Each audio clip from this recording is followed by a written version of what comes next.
نیەت پاک و دەم و دوو شیرین، لە هاوڕێتیدا پشت و پەناو، لە دۆستایەتیدا ڕووناکەرەوەی ڕێگە پێچاڵ پێچە تاریکەکانی ژیان.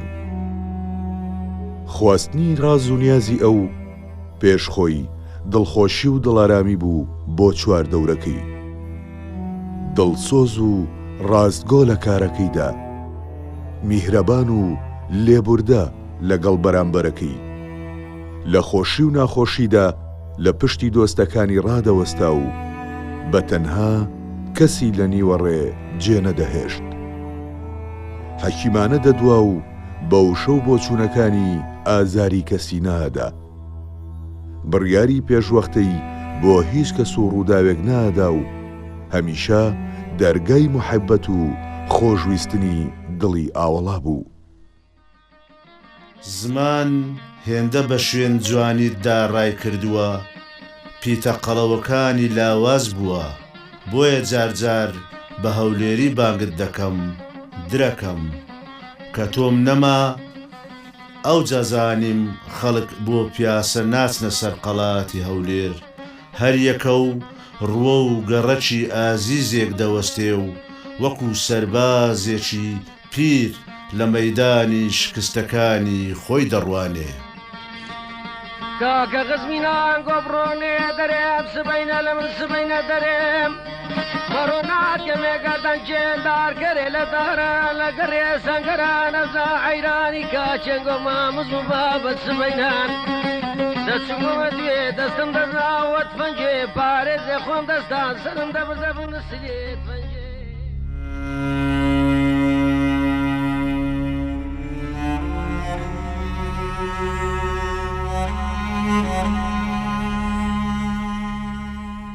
لە پێش گزنجی ساڵی 1950 لەگەڵ قوقاندنی کاڵەشێردا لە خانوویەکی 5/9 لە گەڕەکی تەیراوەی شاری هەولێر لەدایک بووە. باوکی لە خۆشەویستی و وەفا بۆ هاوڕێیەکی کۆنی کە ناوی زاهیر بووە ناوی لێدەنێت زاهیر.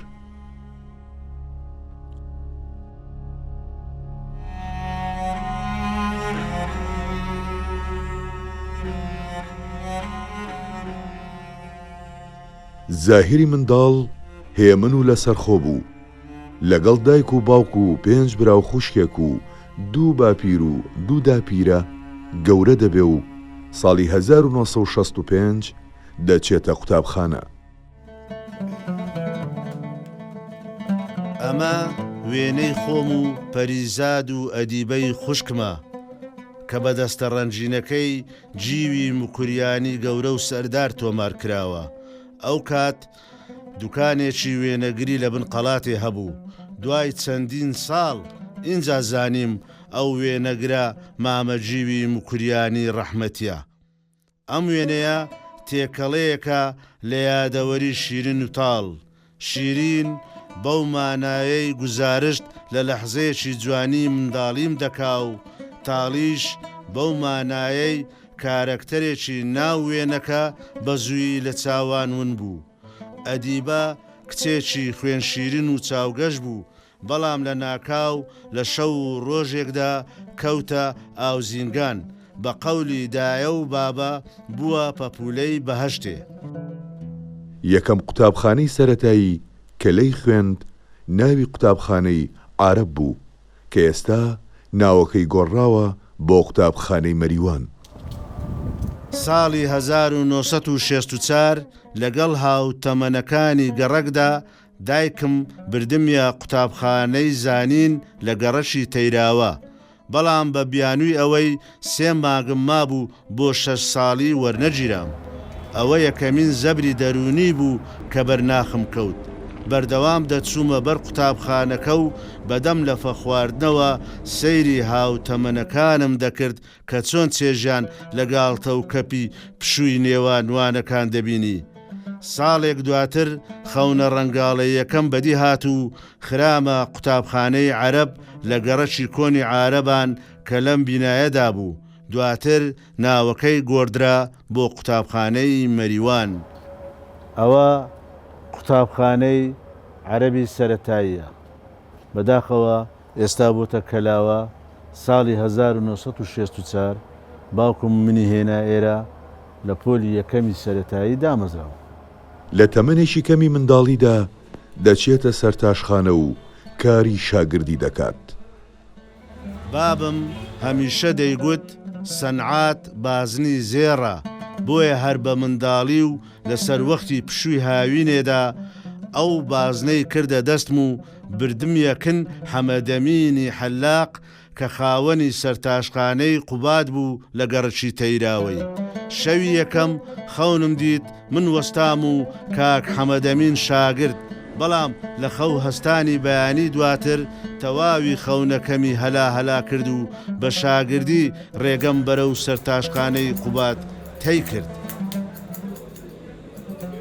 عیلەی ما هەموو پارپشتی بووین، گەورە و کچکە، حتا دوو داپیر و دوو باپیرمان دەگەر بوو ناو ماڵێکە دەگەرمان دەجا، بابم داکەم هەموو پارپشتی بووین.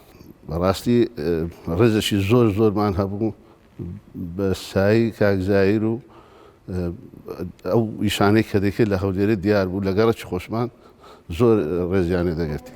لە ناوەڕاستی هەشتاکان بەدواوە چەندین دەقیشانۆیی نووسی و چەندین چیرۆکم کرایە دەقیشانۆیی، هەر لە محەممەد و سێوێ و ئەگلەنجە و قاسپەی کەوەوە بگرە تا دەگاتە هاوارێک لە حاجی قادری کۆییەوە. بەڕاستی زاهر بەرەمەندە، یعنی توانایی هەر لەوەی نییەکەوە وەکو ئەکتەرە چیچاک، وەکو نووسەرە چیچاک، وەکو زمانەوانیە چیچاک هاوکارم بووە، لەگەڵم بووە لە هەموو ئەو دەقانەی کە ئیشمان کردیە. ئەکتەرەکی سەرکەوتوو پێرفێکت، ڕۆشنبیر، نووسەر، خۆشەویست لەناو جەماوەر. طبعا مامۆستا زاهردا لە ناو قوڕاوەکانی تیراوە لەدایکەبی تێگەیت چۆنە گەورە ئەبی و دێ ئەبەخشی بە شانەوە بەخشی بە ژیانە بەخشی بە تێگەیشتن ئەبەخشی بە قەلەم ئەبەخشی بە وزە ئەبەخشی بە ڕاگەیاندن ئەبەخشی بە تەلەڤیزۆن ئەبەخشی بە بەرنامەی زوم ئەبەخشی بە کۆمەڵشتی جوان ئەبەخشی. لەپاڵ ئەوەش پیاوەک نییە بە دەربی لەوەی کە پێینەڵی هەولێریەکی ڕەسەن.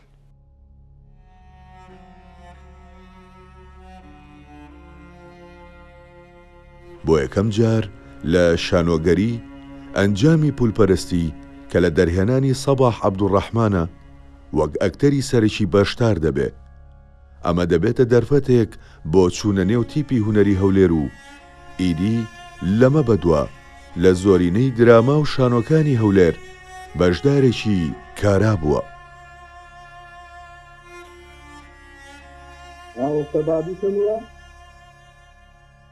پاشان لە ساڵی 1970 بەشداری دەکات لە شانۆیی هەبوو نەبوودا و ناوبانگ و خۆشەویستێکی گەورە لە نێو خەڵکدا پەیدا دەکات. ئەوە گوتم قەدەرینە شانۆ دەنێرم لە خۆتان پاڵەوە بەسەلامەتی دەکەم ئەمن لە خزمەت دامە.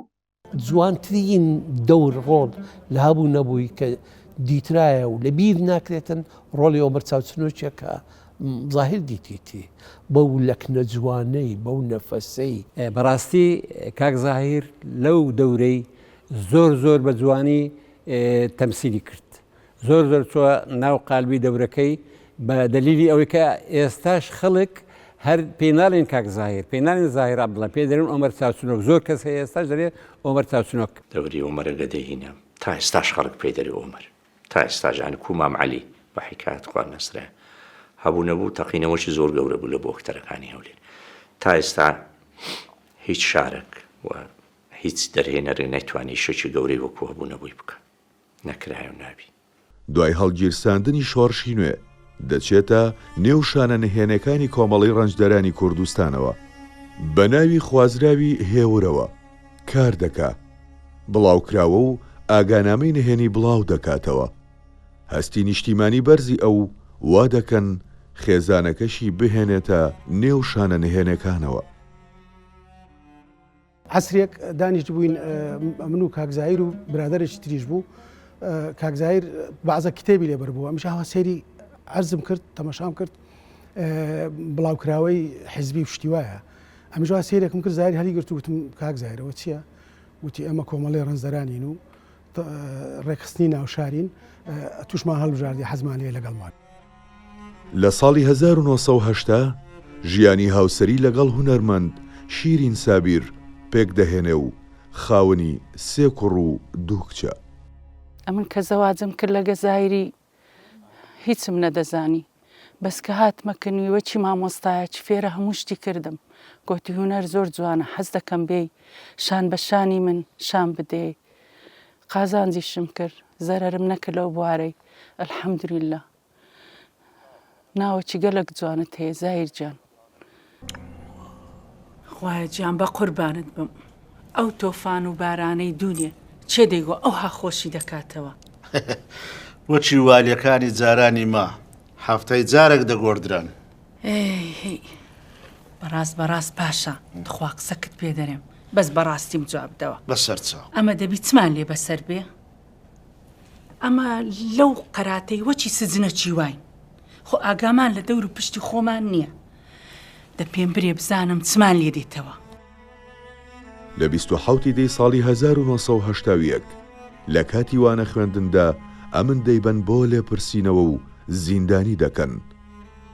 دوای ئەشکەنجەدانێکی زۆر و قاهر و تەنهایی و زیندانی تاکە کەسی بەڵام زاهیر عەبدوڵڵا خۆراگرانە هیچ وشەیەک نادرشێنێت و ناوی هیچ کەسێک لە هاوڕێکانی نابات بەهۆی ئەوەی کە هیچ سۆراغێک لە ژیانی زاهیر عەبدوڵڵادا نەبوو لە زیندان لە ناوخاو و خێزان وا بڵاو بۆوە کە لە سێدارە دراوە. پاژەوەی پیاوانی ڕژەم ناومێت دەبن لە دانپێدانانی بەناچاری ئازادی دەکەن و چاودێری دەکەن.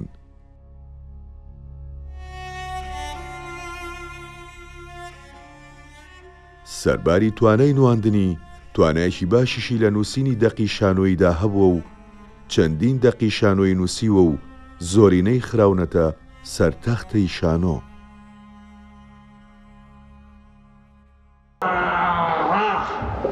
مراد باگ دەگەڵ عاشیرەتی مەلای دژمن بوو والی دیاربەکرێش پشتگیری عاشیرەتی مەلای دەکرد دەشی بۆ خوای دەکرد کوردی یەکتریان دەبڕاندەوە خێری مە لەوەلایە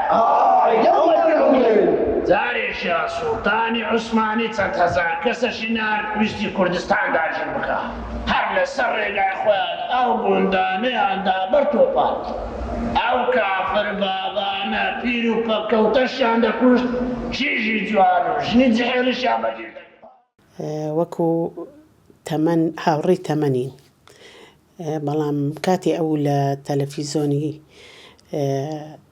کەرکووگیشی کردووە ئەو کاتە ڕەش و سپی بۆ زۆربەی شەکانیان ئێمە وەک مناڵبووین ئەو کاتە یەکێک بووە لە ئیشە ڕەش و سپیەکان کە حەزمان لێ کردووە دامە چاوەڕێمان کردووە تەمسیلیەک ئەو کاتە درامانە بۆ پیانەوە تەمسیلیە. ڕۆژێک لە من قەراتێ دەڕۆیشتم دیتم پیکەبەک هات بە جادەیدا دەڕۆی مکەبیرەکی لەسەر بوو پرۆپاگاندەی لە بۆ شانۆگەری سەرینی باداری دەکرد ئەو شانۆگەریە برادەران و خۆشەویستانی سلەیمانی هێنابیانە شاری هەولێر و پێشکەشیان دەکرد ناوی مامۆستا ئەحمەد دەنگەورە و ناوی مامۆستا سمکو عەزیز و ناوی مامۆستا حەمە ڕەشید هەرەز دەهات لێم بووە مەرەق دەبێ ئەو شانۆگەریە چ بیتن وەڵا ڕۆژی دیاری کراو چوومە پێش دەرکەی هۆڵی گەل کە سێرم کرد خەڵکەشی زۆر ڕاوەستاوە بەڵام بیتاقەیان دەبڕی پارەیان دەدا ئەوجا دەچونە ژوورەوە هەی نەزانیم ئەمن مستەحیلە بتوانم بچم ئەو شانۆگەری بینم چونکە یەک عالەم پێ نەبوو ناچار فرمێسک لە چاوم هاتە خوارێ و لەوێن دەرێ لە ناو حەدیقەکەی دانیشتم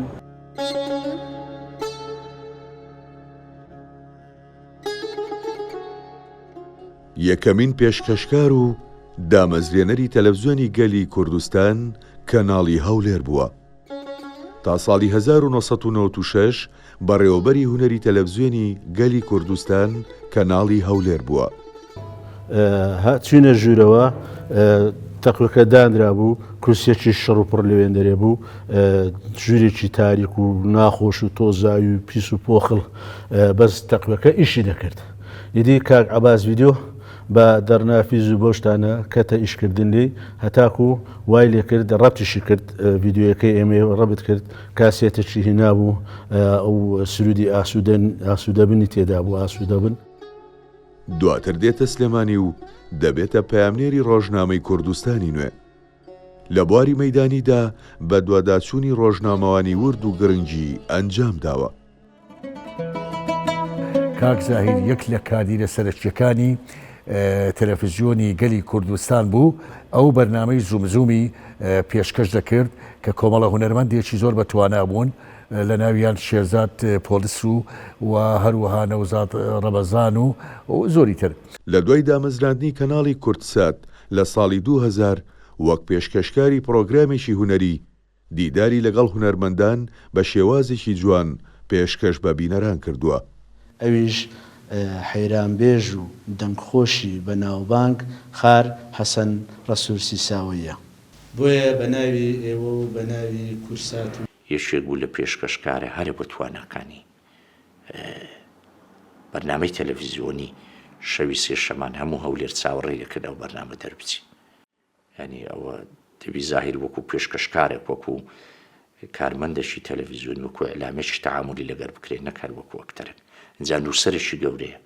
من هەر لە سەرەتاوە سەرسامی نوێنەکانی کاک زاهیر بووم بەتایبەت لە بەرنامە کاتێک سیرمانە کرد یەک هونەرمەندی شاری هەولێری تێدا و بە زمانێکی هەولێریانی زۆر جوان حیوارەکانی دەوتەوە. من ئەو کاتە سەرسامی هونەرمەند کاک زاهیر بووم بۆ خۆزگەمە خواست ڕۆژە لە ڕۆژان لە نزیکەوە بیبینم. لێیاندن خزمینە لێیاندن براینە لێیاندن وایان لێدن جارەکی دی نەتوانن بەرۆکن بگرن لێیاندن فیدای دەست و شمشێر و بم لێیاندن براینە خانێ برا دۆستی داتەوە سەرێ مەیدانێتانی دەدا لە کوڕگەڵێ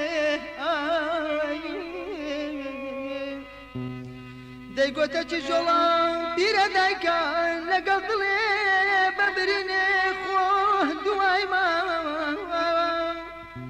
خانێ شەڕێبم خانێ جوانە خانێ خەمان دنیاە بە مردم بۆ خەرچی قەڵایە پیرە دندمێ هەیلێ بکەمە بەهشتی ڕۆژگارە زامێ یادان هزرا من گەلت دوورە جوانێ هێدنێ من بوو خانێ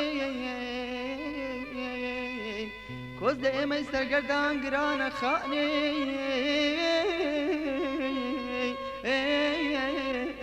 دیێڕەبا هاوارە خزم و دۆستان لەمە بوویتە کۆستێ مردنێ باچێتی خەمان ناوێنە سەر کە سەر هەیلێ لۆ هەیلۆ وەرە با پێکەوە بمرین زەمانەی مەرجی تێکڕایی گیانی خۆمان بکەینەوە دیارین و ئەوە ڕۆژگارێ دوور زەمانەی پڕحەز ئومەت داستانی پیرە دمدمێ بکەینە ڕازێ دڵان ئەی خانێ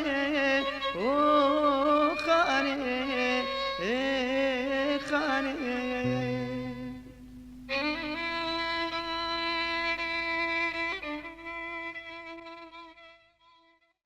هەفتاوەش و هەفتاوەنەوە کە هاتچین شانۆگەریمان پێشکەشە کرد لەگەڵ کاک زاهیر لە هەولێرە ئێمە سەردانی ئیشەکانی ئێمەیان نەکرد و بە تایبەتی دوای کە باڵندی دەریامان ساڵی 1970 بووە هەولێر لێ نوایشمان کرد کاک زاهیر زۆر هاتوچووی ئێمەیە کرد و هاوکارمان بوو. وەیەڵە دەزانی کو لە بۆی شێت بوویمە وای دەکرد سندانت دەدەویست سندان خاراوکە دێمەوە.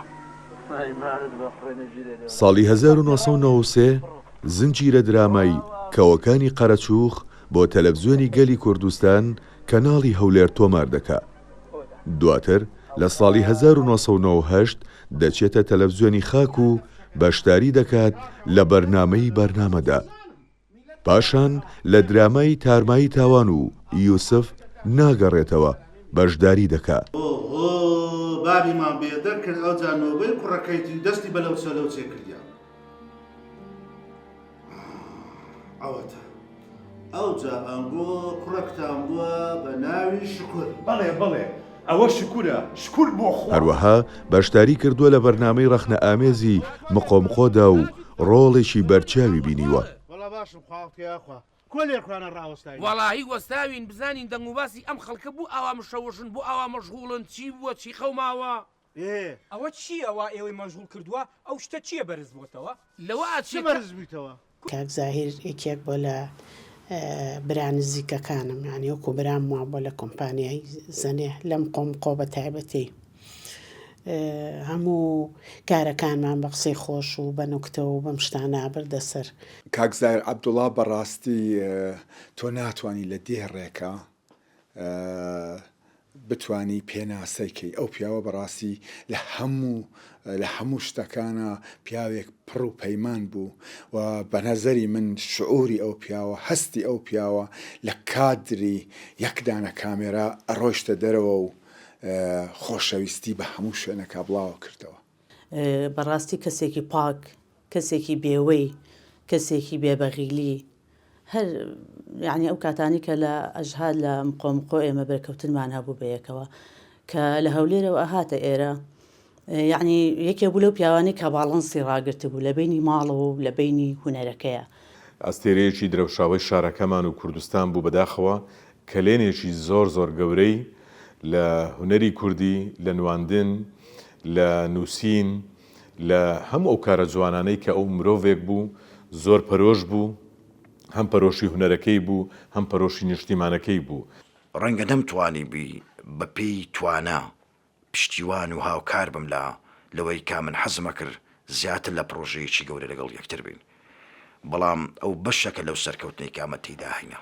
ئەو ئەرزاقانەی داواتان کردبوو ئەوەش خواردنی پشیلە گیانی هۆستەق بابا خۆفینگەرە لەبیر نەکرد تێکچم ئەو خواردنا پیسانەی دەرێ ئەتویان کوشت بوویە فلیم هەوکە جارێ واز لەو مناقەشەی بن وەرن ئەوانە منێوە بگرن بابا لێ دۆر دەگرم کابینە ئاغالیری سویدەکەشم دێ لۆ ئەدی ساری خۆت وڵی دوونێ لە پێش دەرکەی بانزین تێدا خلاص بوو سیارم گژاوە غێر ئیهمالی ئیهمال کاکە دەبێنە سویچەکەمان بەرە لۆ تو سارت نا بۆ بژارمە تا کتێبخانەم بە لە دوای کاک زاهیری کە چووە سلێمانی و بەشداری لە هەندێک شت کرد سلێمانی کە هاتن مام عەلی و کاک عەبدوڕەزاق و ئەوانەشیان بردان دەیشیان لەگەکردن ئەمە وا تێدەگەم تەئسیراتی کاک زاهیری بووە. پێش ئەوەی لە زەنێ و بەرنامەی مقۆمقۆدا بمەزرێنین لەگەڵ کاک زاهیرا پەیوەندی و ئیش و کارمان کردبوو. چەند ساڵ پێش ئەوە لە تەلەڤیزیۆنی خاک لە بەرنامە لەگەڵ کاک زاهیرا ئیشمان کردبوو و ئاشنا بووین پێی و کاتێکیش کە ئەوە بوو زەنێ هەڵسا بە دروستکردنی بەرنامەیەک بۆ تەلەڤیزیۆنی یەکگرتو ئەوە بوو پەیوەندیمان کرد بە کاک زاهیرەوە بە ڕۆحێکی ڕاضیانە پیاوانە هاتە پێشەوە وتی چ ئەو شکاک عەلی ئەحمەد وتیان وە زۆر لەو برادەرانەی تری شکاک سیروان هەندێک لەو برادەرانەی کەوا بڵێن لە هەولێرە ژیان وتیان ئێمە ئامادەین ئیشتان لەگەڵا بکەین. یەکێک بوو لەو هونەرمەندانەی کە گەورەترین پاڵپشتی من بووە لەو بەرهەمانەی کە پێشکەشمان کردووەوە زۆر هاندەرم بووەوە هەمیشە هانی داوم کە زیاتر بخوێنمەوە بە دۆدەچوونی زیاتر بکەم سەیری بەرهەمی وڵاتان بکەم بۆ ئەوی من زیاتر بتوانم پەرە بە تواناکانم بدەم. من کاک زاهیر وەکو مامۆستایەکی خۆم سەیرم کردو بۆ هەمیشە تا بڵی پیاوێکی دڵسۆز سەلار ڕەفیق دۆست مولتەزیم هونەرمەندێکی بەتواناش بوو و تەبا لەگەڵ برادەرەکانە چەند ساڵێکی زۆر خۆش و بڵین بە لەزەتمان بەسەر برچونکە کاری هونەری ئەبێ خۆشەویستی و مەحیبەتی تیابێت ئەجین ئەو کارە سەرکەوتوو نابێت. ساڵی 2019 بەرجیەکەمی تەیراوە هەر بە پیاسە چاپ و بڵاو دەکاتەوە کام کتێبە 2 بەش بوو. ساڵی 2019 لەگەڵ پۆلێک لە هونەرمەندان و هونەردۆستان لە شاری سلێمانی ناوەندی هونەری زەنێدا دەمەزرێنن. کاک زاهیر یەکێکە لە دامەزرێنەری ناوەندی هونەری زەنێ کە لەگەڵمان ئیشە کرد لە مقۆمقۆ من زۆر دڵخۆش بووم یعنی زۆر مرتاح بووم لەگەڵیا کە بەرکەوتنم هەبوو. کاک زاهیر کەسێکی ڕووخۆش بوو کەسێکی بەسۆز بوو نەڵێن مردووە وەسفیەکەین ئەم وەسفانەی هەمووی تیابووە بۆیە ئێمە توانیمانە لەگەڵیا بەرکەوتنمان هەبێ و نواندن بکەین لەگەڵی چکە هەموو نواندنێک ئەگەڕێتەوە بۆ ئەوەی کە ئەوەی بەرامبەری تەبیعەتی جوان بێت بەڕاستی کەسێکی زۆر نازدار بوو. پاشان زنجیرە درامای ئاسەوار تازەباو لە ساڵی 2021 بۆ کەناڵەکانی کورتسات و سپێدە بەرهەم هات. ساڵی 2022 زنجیرە درامای سەمەرە کە خۆی لە 40 ئەڵقە دەگرتەوە بەرەمێنانی ناوەندی هونەری زەنێ بوو لە شاشەی کورتسات نمایشکرا. ئەو درامایە بوو بە یەکێک لە پڕبینەرترین درامای کوردی. هونەرمەند زایر عەبدوڵڵا لەو درامایە بە ڕۆڵی هۆمەری فیتەر شاکارێکی بێوێنەی پێشکەشی بمری لە برسان دەزانی چە ئەتو ئەگە بە جۆرەی خواردنێ باە دەبا ئێستا هەنچی فیلەشی قەرەوبی بڕۆ قوزدەڵ قورکە بەس لە فەچش لۆ من بینە باشە دابڕۆ دەی دەبڕۆ پارێمنی خواردێ با بە پارێمنی خواردی ئەوەی ئەوە دەرێ پارێمنی خواردە لەو پارێ و پیاوت خوارد کورە درۆ ئەکا من بە تەمام کافتریای بۆ دروستکەم کاکە ئەوە دەرێ لە باتی چایخانەی بە تەمامە کافتریای لۆ دروستکەم کافتریای دروستکەەوە هەفتە کە پارەی بردیا نە مەهەندس دیارە ناو خاول دیارە نە کافتریا دیارە هەمووی ڕۆیش زیرم کابرایەوە ئەزانە جل ئاوەڵکێشانە با بە خەڵقە چێ سەری چاکە هەفتەیەکی پێچێ ئەم بەتەمایە بە هەفتەیە کافتریای دەستکەوێت کاکە بە هەفتەشی کافتریا دەست ناکەوێت و چ دەوێت لەو پارەم داکێ کو دەست ناکەوی دەرێ پارەم داکێ کو دەست ناکەین. درامای سەمەرە کە لە کەناڵی کورسات پەخش دەکرێتن جێگەی شانازیمانە دەبێ ئەوەش لەبیر نەکەین ناوەندی هونەری زەنێ کاک عەبدوڵغەفار عەبدوڵڵا کە داینەمۆی ئیشە جوانەکانە کارە هونەریەکانە ئەو لە پشتمان بووە ئەو هاندەرمان بووە ئەو ئێمە کۆ دەکاتەوە و ئەو شە جوانانە پێشکەش دەکات ئەمە سوپاسی دەکەین. درامای سەمەرە جێگەی شانازیە ئەو جەماوەرە فراوانە ئەو بینەرە فراوانەی هەیە لە پاش درامای برین زنجیرە گەردەلول ئەمن بینەری وا زۆرم نەدیتە و سەمەرە بێتن بینەرەشی زۆر زۆرمان هەیە جێگەی شانازیە.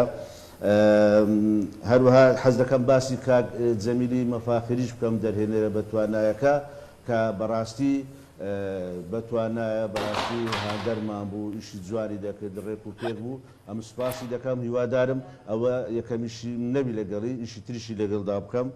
لە درامای سەمەرە ڕۆڵێکی زۆر جوانی هەبوو ناوی هۆمەر بوو خێزانی نیشتیمان بوو خواعافیکان نیشتمانیش ڕۆحی شاد بێت هەردووکیان بە هەمان نەخۆشی کۆچی دواییان کرد.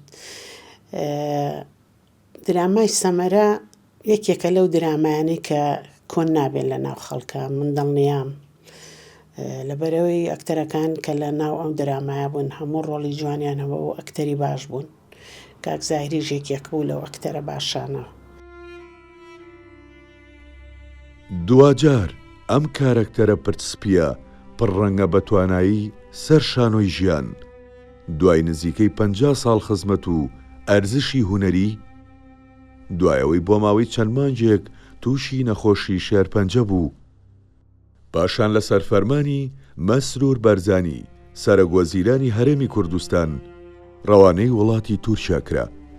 بۆ ماوەی چەند مانگێک لەژێر چاودێری پزیشکی مایەوە و بەڵام بەداخەوە شێرپەنجە ڕێگەی بە ژیان و مانەوەی ئەو هونەرمەندە گەورەیە نەدا.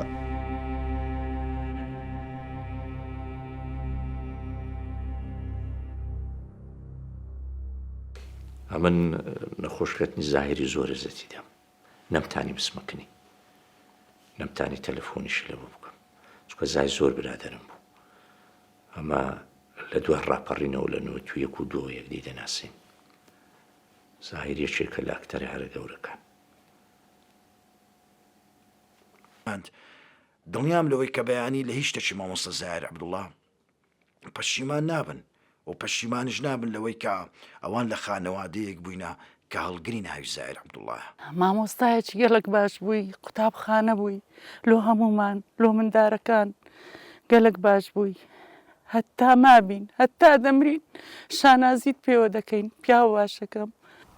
وەک باوەک وەک هونەرمەند وەک نووسەر وەک ڕاگەیاندنکار تەنیا مڵکی ئەمە نەبوو مڵکی میلەتێک بوو مڵکی هەموو کوردستان بوو.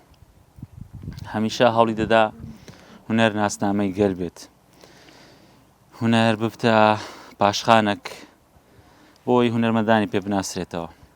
ئێمە وەکو بنەماڵەی زایر عەبدوڵڵا هەمیشە درێژە پێدەری ئەو ڕێبازە دەبین لە بۆ ئیتمنانی خۆیان هەم خانەوادەکەیان و هەمیش کاکزایری ڕەحمەتی هەستمان بەوە کرد کە ئەوان ئەمنیەتیان ئەهەیە کە لە بۆ ئیتمنان بوونی زیاتر سەرڕای ڕەزامەندی زۆریان لە نەخۆشخانەکانی خۆمان لە هەولێر و لە کوردستان و کارەکانی کە لەگەڵیان کرابوو بەڵام دەیانەویست دڵنیا بن. ئەوە بوو جەنابی سەرۆکی حکوومەت هێرێمی کوردستان ڕێزدار مەسرور بارزانیمان لە دۆخی تەندروستی کاکزایر ئاگادار کردەوە. جەنابیان دەم و دەست ئەمری بە ئێمە کرد و فەرمانی کرد چ پێویست دەکاتن لێرە لە دەرێ چ پێویست دەکات لە بۆی بکەن چکەوە گەورە هونەرمەندێکی وڵاتەکەمانە خزمەتێکی زۆری کردیە ئێمەش دەبێ هاوکار بین و هەموو لایەکمانی ڕاستپارت کە چ پێویستە لە بۆی ئەنجام بدرێتن.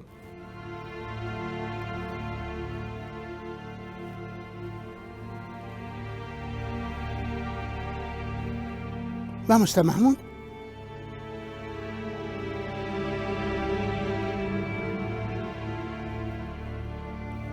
جەلال بەیار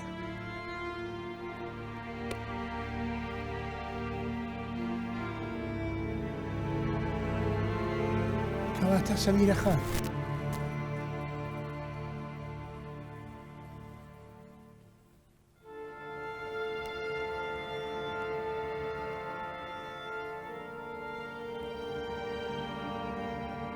کەواتە کاکزایر عەبدوڵڵا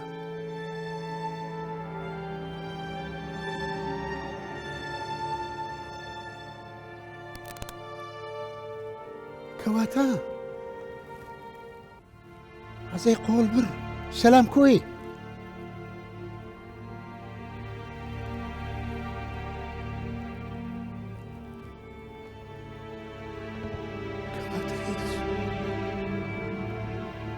کەواتە هیچ خەڵچینە ئەو زەمانە چەند غەدارە خۆشەویستانی هەموو برد هەمووی برد. لە ڕۆژی 23 یانزەی ساڵی 2024 لە تەمەنی 66 ساڵی بەهۆی نەخۆشی شێرپەنجەوە ژیاناوایی کرد و ڕۆژێک دواتر لە گۆڕستانی کەزنەزان لە نێو ئاپۆڕای خۆشەویستان و هەوادارانیدا ئەسپەردەی خاک کرا. ئەمن هونەرمەندی هەموو میلەتی خۆ هونەرمەندی لایەنێک و لایەنیشتریمە ئەمن مولکی هەموو میلەتی کوردم و لە خزمەتی گەورە و بچکەی هەموو میلەتی کوردم شانازی دەکەم و هەر بەوەش سەر بڵندم. ئێمە لێما قەوما و پیاوە نازدارەمە دەستر چوو. من لە نووسینەکە باز لەوە دەکەم کە قەڵات کاتی خۆی سێ دەرگای هەبووە دەرگای گەورە دەرگای گچکە دەرگای ئەحمەدی ئێستا قەڵات دەرگای شتری هەیە پێ دەڵێن دەرگای زایری لەم دەرگایە کە دەچێ ژووری ئیتر بەهرە دەخوسێ کە دەچێ ناو حەمامی سەر قەڵاتی جوانی دەخوسێ ئیتر هەرچی چڵک و ماڵی دنیا و چڵکی دەست و نازانم چی و کە دەچی لەو دەرگایەوە دەچێت سەر حەمامی قەڵاتی ئیتر هەموو لێ دەبێتەوە. مامۆستا زایر پیاوێکی گەورە بوو پیاوێکی بەهرەدار بوو گرەی لەگەڵ هیچ بەهرەیەشتر نەبوو ئەوانەی بێ بەهران مشکلیان لەگەڵ بەهرەی خەڵکەیە بەس ئەوەی بەهرەدار بێ دڵی خۆشەوە بەهرەی تر دڵی خۆشەوە بەهرەی خەڵکی تر. مامۆستا زایر تۆ نزیکی بووی و منیش نزیکی بوومە لە هەموو ژیانی زەمی کەس نێک لە بەرەو خۆی بەهرەمەند بوو کەسە بەهرەدارەکان گریان لەگەڵ بەهرەی خەڵکانیە و ئامادەش نی بەهرەی خەڵک بشکێنن یان کەمی کەنەوە بەڵکو بەعکسەوە دڵیان خۆش دەبێت بە بەهرەداران. یەکێک لە سیفەتە هەرە جوانەکەین مامۆستا زایر عەبدوڵڵاوە بوو دڵی خۆش بوو بەهرەی گەنج بە بەهرەی تازە تەشجیعی دەکردن هانیەدان کەمامە ینی شی زۆر دەگمەنە لە ناوەندی ئەدەبی و هونەری ئێمە.